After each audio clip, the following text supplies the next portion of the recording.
Hello दोस्तों, सभी भाइयों और बहनों और मित्रों को जय श्री राम, हर हर महादेव, जय माता दी, जय बाबे दी, जय श्री महाकाल।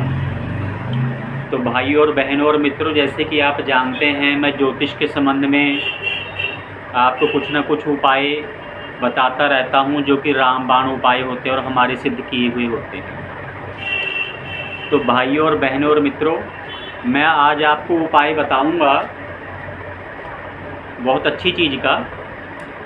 जैसे कि हम देखते हैं कई बार कोई छोटे लड़के हैं या बड़े लड़के हैं, वैसे ज़्यादातर ये चीज़ देखने में लड़कियों के अंदर आती, लड़कों में कम आती है देखने में, लेकिन कई आदमियों के या औरतों में भी ये चीज़ होती है, जो शादीशुदा होती है, कुंवारी लड़कियां होती हैं, उनमें भी होती है।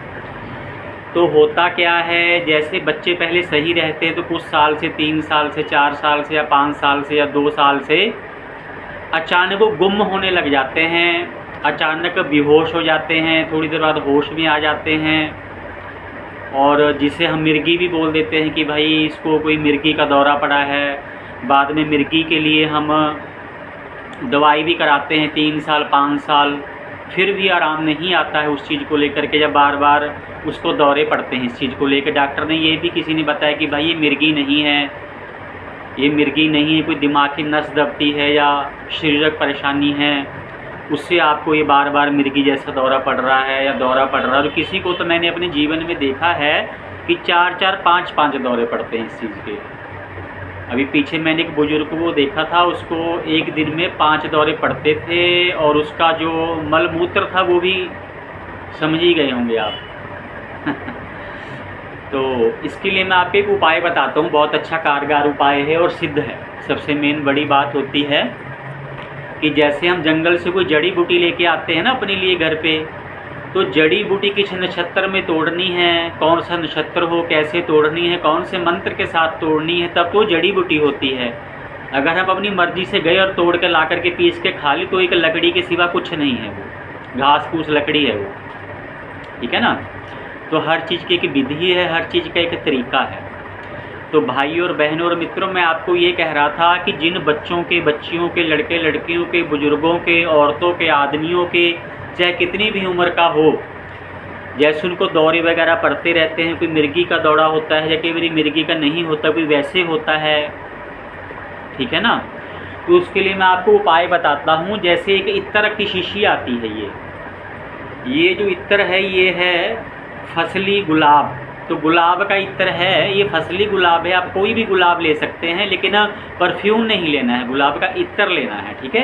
ये इत्र 100 से 150 रुपये में आपको मिल जाएगा, ठीक है। लेना आपने गुलाब का है, ये बात आपने खास ध्यान में रखनी है, ठीक है।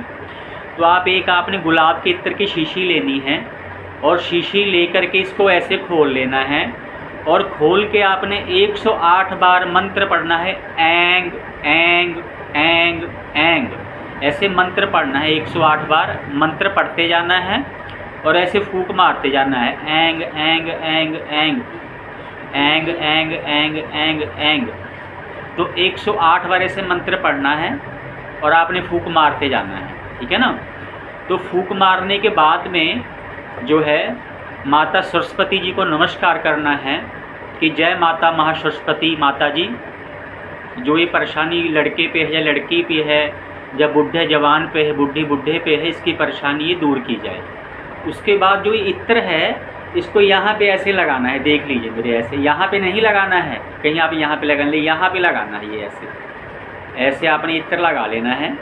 और ऐसे आपने इत्र लगा के ना इसको सूंघना है लंबी सांस से, जैसे लोग कोई बीड़ी सिगरेट पीने वाले उसका सूटा मारते हैं ना, कश मारते हैं, वैसे ही आपने इसको जैसे आपने 7 बार सूंघना है ऐसे।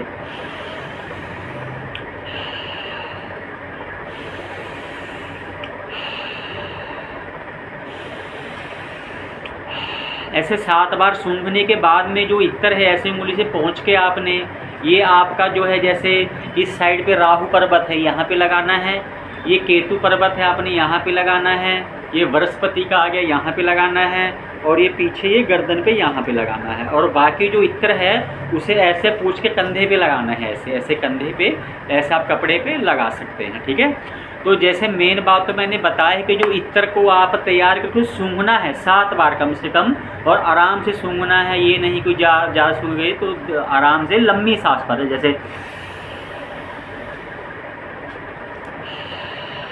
ऐसे मुंह से हवा निकालनी है और नाक से इत्र सूंघना है। तो ऐसे आपने इत्र 30 दिन सूंघना है। तो भाई और बहनों और मित्रों, अगर जब आप इत्र 30 दिन जिसको भी ये परेशानी उसको सूंघाएंगे या वो सूंघेगा, तो 30 दिन बाद जो भी कोई उसकी ऐसी कोई दवाई चल रही है, कोई दौरे की दवाई चल रही है, जैसे मिर्गी के दौरे की है या वैसे भी कोई दौरा उसको पड़ता है, उस चीज़ की पड़ रही, तो दवाई भी कम होके बंद हो जाएगी। और अगर वो मिर्गी का दौरा ना हुआ तो वो 15 दिन बाद पड़ना ही बंद हो जाएगा अपने आप, ठीक है ना। लेकिन उसके बाद जो खाली शीशी होती है, इसका इत्र यूज करने के बाद में ये शीशी कूड़े कबाड़ में नहीं फेंकनी है। ये शीशी खोल के, इसका ढक्कन खोल के इसे किसी साफ पानी में जल प्रवाह करनी होती है। और ये जो आप उपाय है किसी भी दिन से शुरू कर सकते हैं। और चाहे जैसे सवेरे के टाइम पे जो सूंघना है, एक बात मैं आपको नोट बता दूं, आपने सूंघना कब है? सूंघना आपने सवेरे के वक्त पे है, जब सूरज लाल हो, पूरब दिशा की ओर मुंह करके सूरज भगवान को नमस्कार करके और ये इत्र तैयार करके फिर आपने सूंघना जब सूरज लाल हो उस टाइम पे, ठीक है ना। ये चीज़ आप ध्यान रखनी है। और इत्र को अभिमंत्रित आपने जो है पहले ही कर लेना है, चाहे उसे आप एक दिन पहले अभिमंत्रित कर लीजिए, चाहे सवेरे सूरज निकले से आधा 1 घंटा पहले अभिमंत्रित कर लीजिए और शीशी बंद करके रख लीजिए, ठीक है। तो भाई और बहनों और मित्रों, आप ये उपाय करें जिनको कोई दौरे वगैरह पड़ते हैं, अचानक है कोई गिर जाता है, या कोई हमारी बहन है खाना बनाते बनाते अचानक गिर जाती है, या कोई हमारे घर पे कोई बेटी है वो चलते चलते या बैठे बैठे अचानक गुम हो जाते हैं, गिर जाती है, रिश्तेदारों में कहीं जाते हैं, बुरा लगता है इस चीज़ को लेकर के, लोग भय खाते हैं कि पता नहीं क्या हो गया बच्चे को, ठीक है। तो भाइयों और बहनों और मित्रों, जो मैंने आपको इत्र का मैंने उपाय बताया है ये हमारा सिद्ध है।